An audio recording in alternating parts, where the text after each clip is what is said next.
En préparant cet épisode, j'ai eu tout de suite en tête l'histoire de la marathonienne Catherine Switzer, que nos auditoristes connaissent peut-être. Catherine Switzer, elle a 20 ans en 1967, donc l'année où elle décide de courir le marathon de Boston. Elle parvient à s'inscrire et à obtenir un dossard, puisque le règlement, il n'interdit pas explicitement aux femmes de concourir, mais c'est quand même très mal vu à l'époque. On considère que les femmes ne doivent pas courir sur de longues distances parce que ça amènerait, voilà, comme vous le disiez, à trop masculiniser leur corps. Ou encore, j'ai lu ça un peu partout, que ça pouvait faire tomber leur utérus. Donc voilà, on invoque des raisons de santé reproductive, on pourra y revenir. Et pourtant, Catherine Switzer se joint discrètement à la course jusqu'à ce que des voitures de journalistes la remarquent, braquent tous les projecteurs sur elle.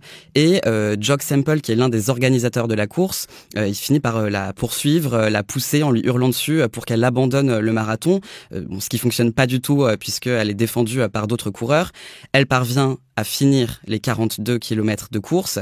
Et il nous reste cette image très célèbre d'elle qu'on vous mettra dans les sources de l'épisode, où on la voit très concentrée dans sa course avec donc cet homme qui tire sur son pull pour essayer de la faire sortir. Je pense qu'il est important de dire que les femmes ont toujours fait du sport et qu'elles ont toujours résisté. Il est important de savoir et de noter qu'elles vont, malgré les interdictions, le renvoi effectivement à leurs organes génitaux, à leur fertilité, au fait qu'elles doivent être avant tout des bonnes mères avant même de mettre en mouvement leur corps. Elles vont s'organiser et elles vont se regrouper dans des associations sportives féminines et très tôt, dès les années 1910. Et ça va s'intensifier pendant la Première Guerre mondiale.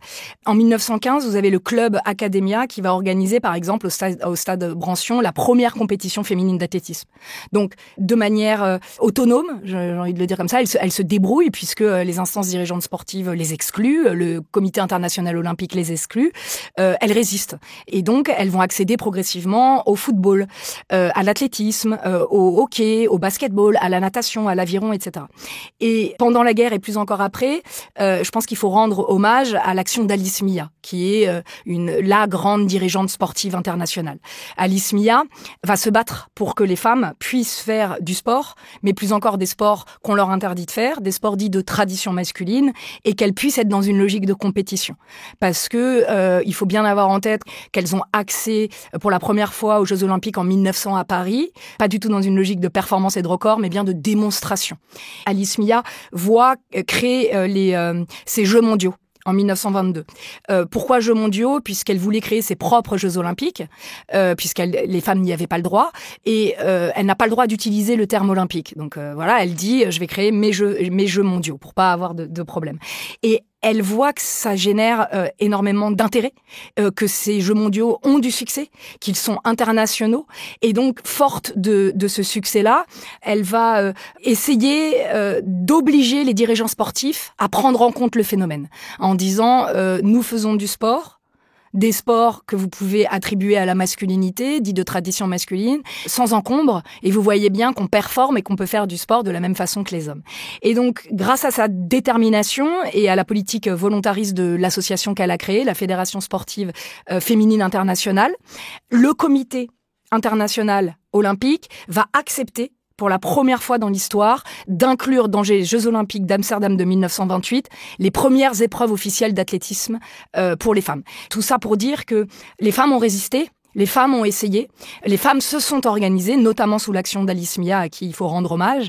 Elles se sont battues pour pouvoir faire du sport de la même façon que les hommes. Et on peut aussi souligner que contrairement à ce qu'on lit, jamais un homme ne s'est fait passer pour une femme, pour concourir au sein de Jeux Olympiques, des championnats du monde, des championnats d'Europe, etc. En revanche, le cas des femmes qui se sont déguisées en hommes, comme vous le disiez par rapport à Cathy Switzer, pour participer à des compétitions, sont légion. Est-ce que les hommes refusaient la présence des femmes dans leurs compétitions parce que les femmes pouvaient les battre, en fait ? Est-ce que c'est ça le sous-texte aussi de cette exclusion ? C'est une bonne question. Je ne crois pas, puisque quand on fait du sport de haut niveau, on n'a pas peur de se faire battre par une femme, puisque tout a été fait pour réifier leur infériorité physiologique, biologique, et donc la crainte ne se positionne pas là. En revanche, dans l'histoire du sport, il y a toujours eu des femmes qui ont combattu contre des hommes et qui ont battu des hommes. Vous avez l'exemple de Violette Maurice qui, dès les années 1900-1907, fait de la boxe et combat contre des hommes et elle les bat. Elle remporte le bol d'or, donc une course automobile, en 1927. Il y a que 3 disciplines mixtes aux Jeux Olympiques. La voile, le tir et l'équitation. En voile, vous avez l'exemple de Florence Artaud et Hélène MacArthur, par exemple, qui sont des navigatrices hors pair, qui ont déjà remporté des compétitions mixtes, qui ont déjà battu les hommes. En 1992, aux Jeux Olympiques de Barcelone, il y a une épreuve encore mixte, c'est le tir, le skeet, et c'est une Chinoise, Shan Zhang, qui remporte la compétition devant 7 hommes. C'est un exploit. En 1996, au JO d'Atlanta, 4 ans après, l'épreuve est démixée. Oui, ces femmes qui battent les hommes ou qui bousculent la bicatégorisation sexuelle et sportive posent problème. Mais posent problème pas tant aux hommes qu'au monde du sport. Puisque dans les représentations, dans l'imaginaire collectif, une femme doit être nulle comparativement à la norme dominante qui est la masculinité, qui est la catégorie homme. À l'hiver 2021, dans le surf de gros, le surf XXL, le surf de grosses vagues, c'était 2 femmes qui avaient surfé les plus grosses vagues au monde. Justine Dupont et Maya Gabeira. Donc là, on est dans une logique de performance, de record et d'exploit et de spectacularisation. Il suffit d'aller regarder une femme ou même un homme surfer une vague de plus de 20 mètres. C'est juste ahurissant, les conditions physiques, physiologiques, biologiques, mentales que ça réclame. Sauf que le monde du surf, au lieu de dire « regardez », on atteint progressivement une égalité dans la performance des femmes et des hommes. Ils ont fait une récompense démixée. Donc, la vague la plus haute surfée chez les hommes et la vague la plus haute surfée partagée par Maya Gabeira et Justine Dupont. C'est intéressant de voir que ça pose problème. Il faut maintenir à tout prix cette bicatégorisation sexuelle sportive. Oui, justement, comment elle a été créée ? Parce que vous, c'est aussi votre travail et c'est l'objet de votre livre. Nous, on a tendance naturellement ou intuitivement à penser que la catégorie d'âme, elle a été créée justement par idéal de justice, d'équité, comme les hommes seraient plus forts que les femmes. Vous racontez une toute autre histoire. J'aimerais bien qu'on revienne vraiment aux origines de cette histoire de la création des catégories hommes et femmes dans les compétitions sportives de haut niveau. Je pense que la première des choses qu'il faut avoir en tête avant de répondre à cette question, c'est que ça paraît à tout le monde évident, naturel, que le sport de compétition soit la seule pratique sociale où la non-mixité est la norme dominante. Comme je l'ai dit, aux Jeux Olympiques, les seules exceptions de pratiques mixtes sont la voile, le tir, plus maintenant d'ailleurs, et l'équitation. Sur quoi se fondent ces catégories et où cette non-mixité ? Je crois que la justification qui va fonder la non-mixité des épreuves sportives, et pour répondre à votre question, le fondement de ces catégories, repose sur l'argument de la bicatégorisation sexuelle des corps, c'est-à-dire mâle, femelle, homme, femme, masculin, féminin. Et plus encore, sur l'injonction à maintenir cette différenciation dans la mesure où cet argument est implicitement fondé sur la hiérarchisation sexuelle. Mâle supérieur à femelle, homme supérieur à femme, masculin supérieur à féminin. Et pour répondre également à votre question, cette catégorisation, à mon sens, cette non-mixité a été construite par plusieurs siècles de discours qui relèvent de l'anthropologie philosophique et des sciences médicales. Quand on s'intéresse à ces discours, la représentation communément admise des corps des femmes, et donc des sportives, ne cesse de réifier sans cesse le préjugé d'une infériorité. Les femmes sont renvoyées à une norme de la féminité selon lequel, entre guillemets, le naturel, féminin, est et doit être et reste pathologiquement défaillant, voire pathogène. Des exemples. Moi, j'ai fait mon doctorat sur les discours médicaux dans l'accession des femmes aux activités physiques et sportives de 1800 à 1922. Qu'est-ce qu'on y retrouve dans ces discours médicaux qui s'intéressent à la mise en mouvement des corps des femmes dès la fin du 19e siècle ? Eh bien, les femmes seraient plus sujettes aux maladies, plus faibles, plus entravées par leurs cheveux, leurs seins, leurs hanches, voire empêchées par leurs règles, leur grossesse, leur maternité, plus molles, plus faibles, plus statiques, plus hystériques, etc., etc. Et c'est comme ça que naît cette catégorisation homme-femme et cette non-mixité dans le monde du sport.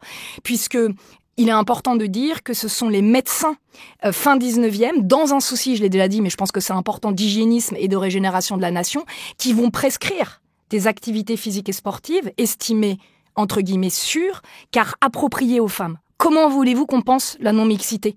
Partant de ça. Ces activités physiques doivent être sans danger, dans le sens où elles ne doivent pas dénaturer l'identité féminine et n'entraver en rien les facultés sportives, les facultés procréatrices, voire les renforcer. Ce sont ces caractéristiques non seulement physiologiques, morphologiques, mais aussi psychologiques, établies par le corps médical pour aller vite, comme des vérités naturelles qui ont présidé à l'instauration de ces catégorisations sportives, tout simplement.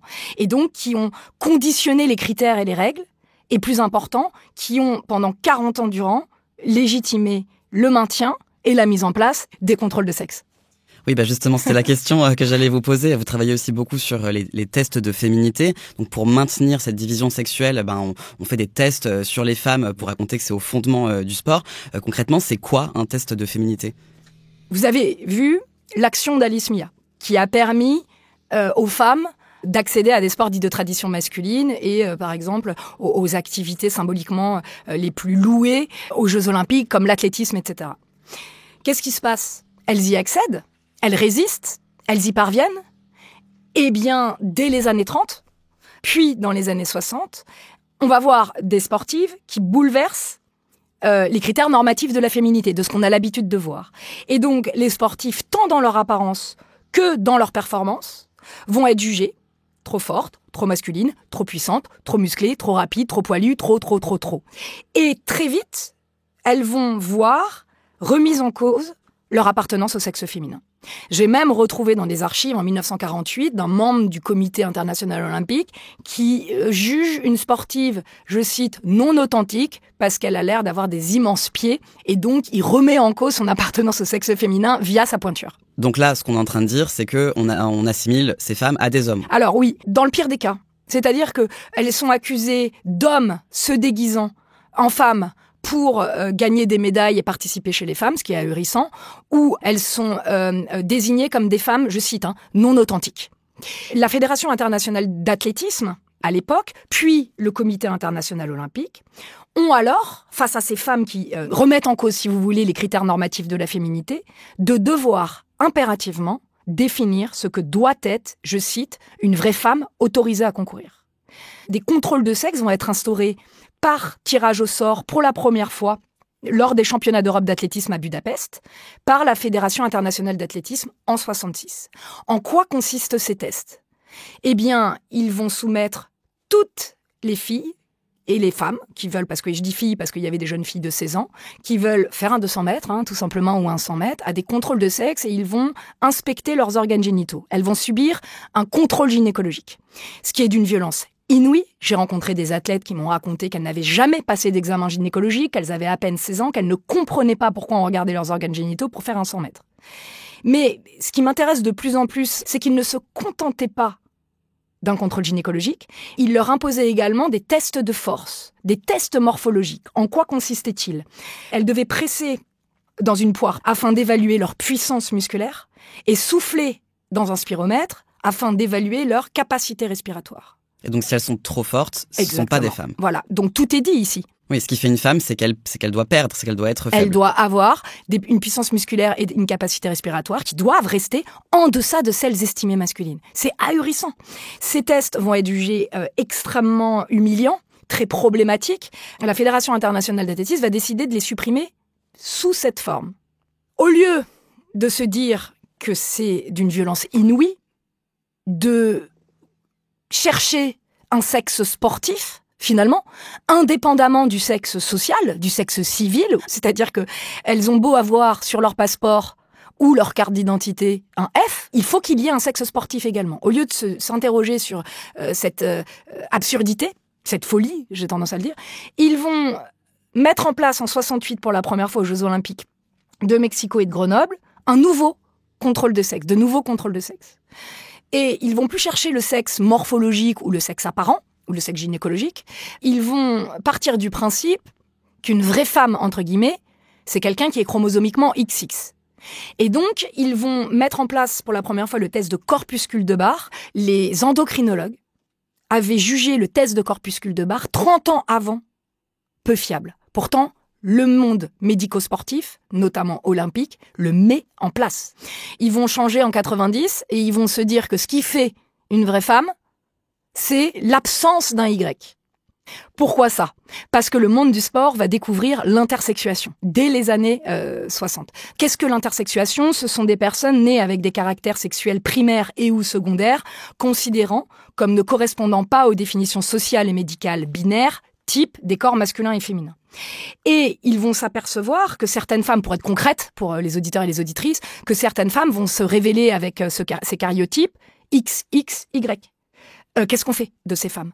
Plus encore, certaines femmes vont être XY et vont pouvoir présenter ce qui s'appelle une insensibilité aux androgènes qui peut être totale ou partielle. Ça veut dire qu'elles produisent, par exemple, des quantités élevées de testostérone, mais une mutation dans les récepteurs des cellules empêche l'organisme d'y être sensible. Qu'est-ce qu'on fait de ces femmes ? Confrontées à l'inanité du projet de définir ce que scientifiquement, biologiquement, ce qu'est une vraie femme, entre guillemets. Ils ont alors décidé dans les années 2000 d'arrêter ces tests qui étaient systématiques, qui étaient obligatoires pour toutes les disciplines des Jeux Olympiques, et d'évaluer les femmes par leur sexe hormonal et leur production naturelle de testostérone. On y est aujourd'hui.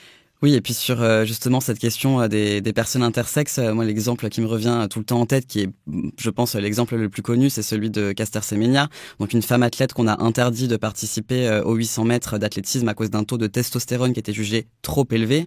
Et la fédération d'athlétisme lui avait demandé de se contraindre à prendre un traitement hormonal pour rectifier ce taux-là, pour faire baisser son taux de testostérone. Et elle a refusé avant de saisir la Cour européenne des droits de l'homme, qui lui a donné raison en 2023. Donc a priori depuis il y a eu appel, mais en tout cas qui lui a donné raison en 2023 et qui a jugé qu'elle avait été victime de discrimination et d'une violation de sa vie privée. Donc on voit bien ici que effectivement essayer absolument de créer une définition biologique de ce que c'est être une femme et ce que c'est être un homme, ça fonctionne pas et ça exclut même des athlètes cis en fait. Oui, absolument. En août 2009, Semenya remporte la finale du 800 mètres femme en 1 minute 55 secondes et 45 centièmes. Et là, très vite, des doutes, des suspicions vont être émis quant à sa performance, mais plus encore à son apparence. On va lui reprocher d'avoir une voix trop grave, d'être trop poilue, de ne pas s'épiler. Caster Semenya, elle se maquille pas, elle se vernit pas les ongles, elle porte une sorte de cycliste au lieu d'une culotte. On lui reproche de ne pas avoir de seins, de ne pas avoir un bassin, de ne pas avoir de fesses, etc., etc. Donc encore une fois, on est dans un processus de disqualification par la masculinisation, quoi. Absolument. Et surtout, la Fédération internationale d'athlétisme va lui imposer toute une batterie de tests, des analyses chromosomiques, des analyses sanguines, etc., des contrôles gynécologiques. Et il va s'avérer que Caster Semenya présente ce qu'il désigne comme un hyperandrogénisme féminin. Donc elle produirait naturellement plus de testostérone que la moyenne des femmes. Et suite à cela, ils vont mettre en place en 2011 un règlement pour l'hyperandrogénisme féminin. Qu'est-ce qu'il est dit dans ces règlements ? Il est dit que Caster Semenya, si elle veut concourir, ou toutes les femmes comme elle, doivent réguler leurs taux hormonaux. Donc si vous voulez faire comme un dopage à l'envers, c'est-à-dire prendre des œstrogènes, etc., des traitements pour abaisser son taux de testostérone, mais plus encore, il lui est recommandé une sorte d'incitation, d'opération chirurgicale pour normaliser leurs organes génitaux. C'est ahurissant ce qui s'est passé. Et si elle n'accepte pas, et c'est marqué noir sur blanc dans le règlement de 2011, de se soumettre à ces traitements qui génèrent de nombreux effets secondaires gravissimes, comme des troubles diurétiques, comme une intolérance au glucose, comme une résistance à l'insuline, comme des nausées, des évanouissements, des vomissements, les instances dirigeantes sportives l'invitent à aller concourir dans la catégorie homme. Quelle hypocrisie. Elle ne se désigne même pas intersexe. C'est le monde du sport, à force de vouloir continuer à réifier l'infériorité biologique des femmes, qui dit à ces femmes du jour au lendemain, Semenya avait 18 ans à l'époque, vous n'êtes pas une vraie femme autorisée à concourir. Si vous voulez, on voit, ça révèle la multiple dimension du sexe biologique. Comment on définit ce que doit être une vraie femme autorisée à concourir. Et les instances dirigeantes sportives n'y parviennent pas. Et donc, pour maintenir un vœu illusoire, soi-disant d'équité, d'égalité, il génère une injustice d'exclusion et de ségrégation uniquement dans la catégorie d'âme. Et là, on parle de contrôle de sexe dit féminin. Et je me demandais si à l'inverse, il y avait, je sais pas, des tests de masculinité. Enfin, est-ce qu'il y a des choses équivalentes qui existent dans les catégories hommes? Ah ben non. La norme dominante, c'est la catégorie homme. On ne sera jamais trop viril, trop puissant, trop robuste, trop musclé, trop rapide, trop endurant, trop. On ne le sera jamais dans la catégorie dite homme. D'ailleurs, c'est intéressant parce que on pourrait aller voir ceux qui produisent, par exemple, plus de testostérone que la moyenne des hommes. Inévitablement, il y en a. Et ils le savent d'ailleurs, parce qu'aujourd'hui, il faut savoir à quel point les athlètes, que ce soit les athlètes femmes et hommes, sont contrôlés. Ils ont un passeport biologique. Donc, il est inévitable, et c'est une évidence, que certains hommes produisent des quantités très élevées de testostérone, mais ça ne posera jamais de problème dans la catégorie homme.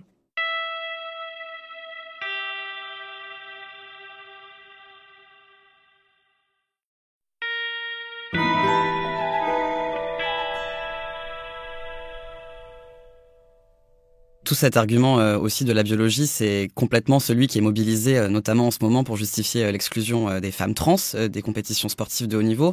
Alors peut-être que vous avez vu passer cette vidéo de l'influenceur Thibaut InShape, qui est très puissant politiquement puisqu'il est devenu récemment le youtubeur le plus suivi de France. Et lui aussi, il s'est emparé du sujet en postant un pamphlet contre la présence des femmes trans dans les compétitions féminines. Et pour comprendre tout ce battage médiatique autour du sujet, je pense qu'il faut aussi donner quelques éléments de contexte. Avant 2021, le CIO, il demandait que les femmes trans aient un certain taux de testostérone dans le sang pendant 1 an avant les compétitions. Et dans un nouveau document cadre, le CIO laisse les fédérations internationales rédiger leurs propres critères d'inclusion. Résultat, les fédérations interdisent à l'appel la participation des femmes trans. Et c'est le cas, par exemple, de la fédération de natation, d'athlétisme, plus récemment d'échecs aussi, ce qui pose question. Et l'argument principal, c'est le fait que, ce serait pas fair-play de laisser jouer des femmes trans en catégorie d'âme. C'est-à-dire qu'en gros, encore une fois, comme d'autres exemples aussi chez les femmes cis, on va assimiler leur corps et leur performance à celles des hommes. Je suis ahurie de voir que dès lors qu'il est question de transidentité dans le sport, d'un coup, tout le monde s'intéresse au sport des femmes. C'est ahurissant. Alors que ça fait 20 ans que je travaille sur ces questions et 99% des gens n'en ont strictement rien à faire. Ils ne se préoccupent pas des problématiques qu'il y a dans le monde du sport pour les femmes, les problématiques de violences sexistes et sexuelles, les problématiques de médiatisation, les problématiques de professionnalisation, les problématiques de sponsors. En tant qu'historienne, j'aimerais dire que c'est un débat très ancien. Les personnes trans ont toujours existé et existent depuis toujours dans le sport. Lia Thomas, est-ce qu'on en parle? Tout le monde a crié au scandale. Peut-être on fait un petit rappel, mais Lia Thomas, du coup, qui est une nageuse états-unienne, qui est la première à avoir gagné un titre universitaire aux États-Unis. Donc universitaire, pas une compétition mondiale, pas les Jeux Olympiques, et qui a reçu une vague de cyberharcèlement immense, à la suite de sa victoire. Tout à fait. Lia Thomas, elle a saisi le tribunal arbitral du sport pour pouvoir avoir le droit de potentiellement se qualifier et pratiquer aux Jeux Olympiques. Elle a perdu, là, très récemment. Lia Thomas n'avait même pas effectué les minima pour être qualifiée, n'était pas sélectionnée au sein de l'équipe américaine de natation. Il y a des femmes cisgenres, sportives, nageuses, qui éclatent Lia Thomas. Ceci étant posé, si on est pour l'équité, si on est pour l'éthique, si on est pour l'inclusion, quelle est l'image que le sport de compétition veut renvoyer, en fait? Déjà aussi, il faut se poser cette question-là. Les femmes trans n'ont pas les mêmes droits que les autres êtres humains, en fait. C'est des questions qu'il faut pouvoir interroger. De surcroît, systématiquement, ce qui revient, et vous l'avez bien dit, c'est la problématique de l'avantage physique. Or, c'est absolument faux, puisqu'on a vu août dernier que la Fédération internationale des échecs avait décidé d'exclure les femmes trans dans les compétitions femmes. Quid de l'avantage physique ici? On voit bien qu'il y a une problématique de transphobie qu'il faut poser et je pense qu'il faut dire les termes à un moment donné. Parce que là, on ne peut pas se résoudre et se cacher derrière la problématique de l'avantage physique. Il n'y a aucune étude sérieuse prouvant que les femmes trans sont avantagées ou dangereuses pour les autres. Je conseille ici, et c'est très important, le rapport du Centre canadien pour l'éthique dans le sport, intitulé « Athlètes transgenres féminines et sport d'élite ». C'est un examen scientifique qui propose une analyse extrêmement détaillée de la littérature scientifique qui porte sur la participation des athlètes trans. On va nous rétorquer, mais la socialisation. Les femmes trans n'ont pas vécu une socialisation masculine qui les avantagerait. Elles ont vécu une socialisation de femmes trans, de personnes qui voient leur identité niée, qu'on empêche d'expérimenter au grand jour leur non-conformité de genre pendant l'enfance et l'adolescence, qu'on violente et qu'on rappelle à l'ordre du genre quand elles performent leur féminité. Il y a tellement peu de femmes trans, déjà. Encore moins de femmes trans sportives de haut niveau. Donc il n'y a pas de comparaison. C'est comme ce fantasme de « faisons une 3e catégorie ». Alba Diouf y répond très bien en disant « je suis la seule ». Alors, petite précision ici, Alba Diouf, c'est une sprinteuse trans de 22 ans qui est en ce moment en procès contre la Fédération française d'athlétisme. La structure l'empêche de concourir alors qu'elle est un de nos plus gros espoirs français, puisqu'elle fait des temps qui pourraient presque permettre de la qualifier pour les Jeux Olympiques sur l'épreuve du 200 mètres. Et elle a produit devant le tribunal correctionnel de Paris un dossier de plus de 300 pages qui a été écrit par son endocrinologue et qui prouve son absence d'avantage compétitif sur les femmes cisgenres. Le tribunal statuera bientôt sur son cas, mais en attendant, Alba n'est autorisée à concourir qu'au niveau départemental. Je vous ai montré à quel point c'est difficile d'être une femme et d'accéder au sport de haut niveau. Imaginez les difficultés d'une femme trans pour accéder au sport de haut niveau. Vraiment, je veux rappeler que c'est un débat qui prend une place démesurée et qui réveille à nouveau les légendes, les fantasmes qui jalonnent l'histoire du sport des femmes, la fraude, la triche, etc. Je veux vraiment dire que à l'intérieur même d'une catégorie, la catégorie dames, personne n'est égal dans les starting blocks.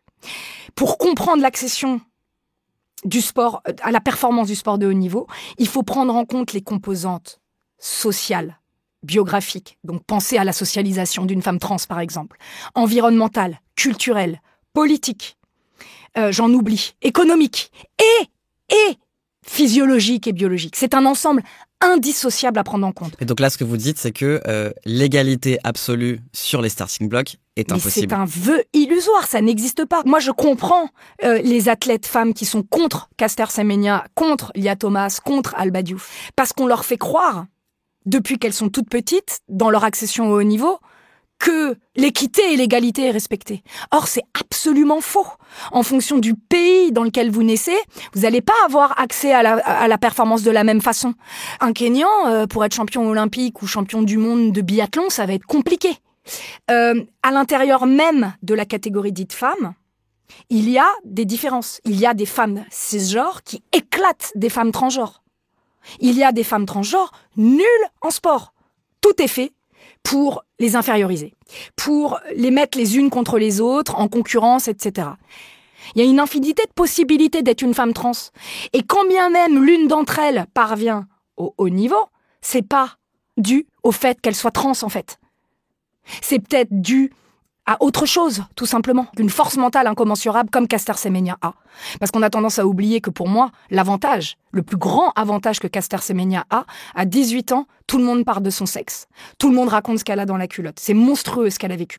Elle était, la semaine dernière, devant la grande chambre de la Cour européenne des droits de l'homme. Elle se bat, elle lâche rien. On a ruiné sa carrière. Et moi, je me dis que quand j'ai assisté à son 1 minute 55, Semenya, c'était quoi? Pour moi, c'était celle qui avait la plus grande force mentale. Les déterminants psychologiques, je pense que c'est fondamental pour l'accession du sport de haut niveau. Lia Thomas, Alba Diouf, avant même d'être des femmes trans, elles ont une force mentale incommensurable pour lutter contre la transphobie qu'elles se prennent, pour lutter contre les discriminations, les exclusions, la violence au quotidien et parvenir malgré tout à accéder au sport de haut niveau. Et je voudrais revenir aussi sur la question des hommes trans, parce que là, effectivement, c'est quelque chose qui est complètement passé sous silence, il me semble, la participation des hommes trans aux compétitions sportives. Donc là, évidemment, je pense à Chris Mosier, qui est un triathlète trans qui a transitionné il y a assez longtemps et qui fait des performances exceptionnelles et qui a d'ailleurs été la première personne trans à participer aux épreuves de sélection des JO en 2020. Comment vous expliquez, encore une fois, que la question trans est sur toutes les lèvres quand il s'agit de sport, mais jamais on entend parler de la participation des hommes trans aux compétitions? De la même façon que les femmes trans dans le monde du sport ne sont jamais considérées comme des femmes, les hommes trans ne sont jamais considérés comme des hommes, et donc on n'y voit absolument pas un danger et une préoccupation. C'est-à-dire qu'ils font, dans la représentation, encore partie de la catégorie dominée, et donc de cette catégorie à laquelle on a assigné des caractéristiques moindres. Ils ne remettent pas en cause la hiérarchisation sexuelle et cette idée d'un avantage physique qui pourrait leur permettre d'exceller dans la catégorie dominante. Alors donc que ça pourtant, reste un pour impensé. le coup, les hommes trans prennent un traitement hormonal à base de testostérone. Absolument. Vraiment, à nouveau, c'est parce qu'ils sont vus, non pas comme des hommes trans, mais comme des personnes assignées femmes à la naissance dans le monde du sport, puisqu'on renvoie sans arrêt aux caractéristiques biologiques. Dorénavant, les politiques d'exclusion mettent l'accent sur les questions de sécurité pour les hommes trans, avec des conditions de qualification qui leur sont spécifiques. C'est-à-dire qu'on prévient les hommes trans, en particulier dans les sports de contact et dans des épreuves, qu'il y a un risque qu'ils prendraient à participer chez les hommes.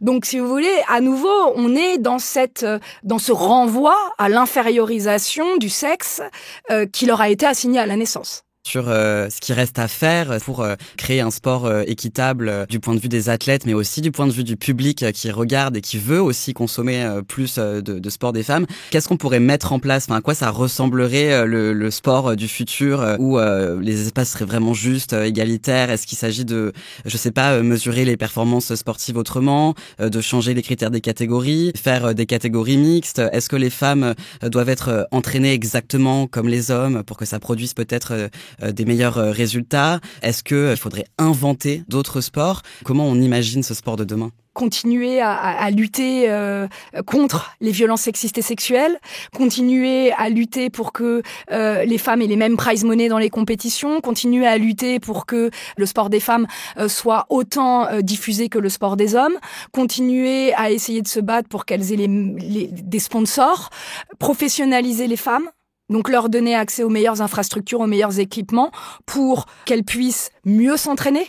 Donc être plus financées, professionnalisées, sponsorisées. C'est un cercle vertueux qui s'opère. Est-ce que vous auriez une œuvre à recommander à nos auditrices sur toutes les thématiques dont on a parlé aujourd'hui? Je vais dire les livres d'Elsa Dorlin, notamment La matrice de la race ou alors Se défendre. Et un ouvrage vraiment génial, celui de Katrina Kakarzis et Rebecca Jordan-Young, Testostérone, une biographie non autorisée, qui est un ouvrage majeur et urgent à lire si vous êtes intéressé par tout ce dont on vient de parler. Merci Anaïs Boyon. Je vous en prie. Chers auditeurs, merci d'avoir écouté cet épisode. Peut-être que vous suivrez les Jeux Olympiques de cet été avec un autre regard. On espère que ça vous a plu et que cette conversation vous a permis de mieux comprendre comment la biologie est instrumentalisée dans le sport de haut niveau pour justifier la mise au banc des femmes, cis et trans, et des personnes intersexes. N'hésitez surtout pas à partager cet épisode sur les réseaux sociaux et à nous dire ce que vous en avez pensé en nous écrivant à l'adresse lescouillessurlatable@binge.audio. Vous retrouverez toutes les références mentionnées durant cette conversation sur le site binge.audio. Les couilles sur la table, c'est un podcast créé par Victoire Tuaillon et produit par Binge Audio. Avec moi pour préparer cet épisode, il y avait Victoire Tuaillon au conseil éditorial, Paul Berthiaud à la prise de son et Clément Morel à la réalisation, Naomi Titi à la production, Lucille Leboutet à l'édition et à la communication, Jeanne Longhini et Lise Niederkorn. Merci pour votre écoute et à bientôt.